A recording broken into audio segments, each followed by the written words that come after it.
Aujourd'hui, on va parler d'un problème d'ordre génétique qui est relativement rare, mais assez exotique, qui s'appelle le syndrome de la colonne vertébrale courte. Viens avec moi, j'explique dans le chemin.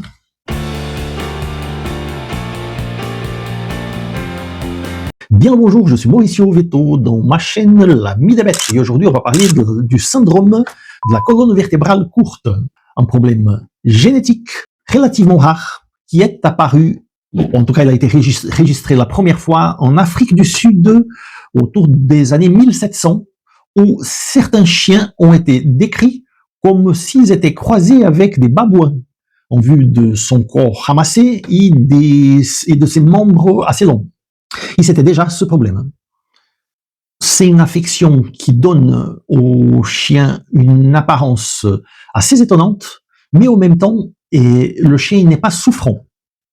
Évidemment, il y a des limites qui sont plus importantes que les limites des chiens normaux, en vue de ses capacités physiques, mais un chien qui s'amuse, qui est heureux, qui peut avoir du contact avec d'autres chiens et avoir une vie de compagnon normale.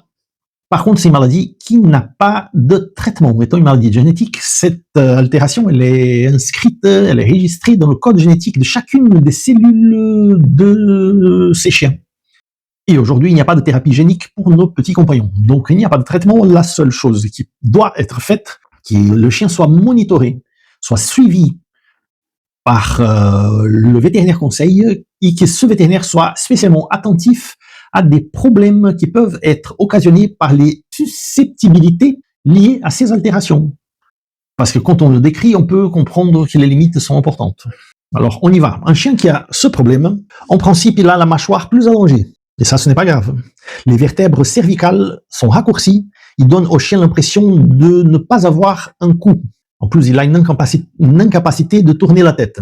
La colonne vertébrale inférieure, elle est incliné ou voûté. Donc le chien, il est au profil, il est en montant comme ça. Le thorax beaucoup plus haut. La queue en tire-bouchon ou même inexistante. Le torse, il est en tonneau. Il y a moins de côtes qu'un chien normal. Et une diminution de la flexibilité de la colonne vertébrale, ce qui entraîne un mouvement rigide. Quant aux membres, les 4 membres sont complètement normaux, ce qui donne une apparence peu équilibrée à l'ensemble. D'où, d'ailleurs, la comparaison avec un babouin. Quand il court, c'est assez étonnant.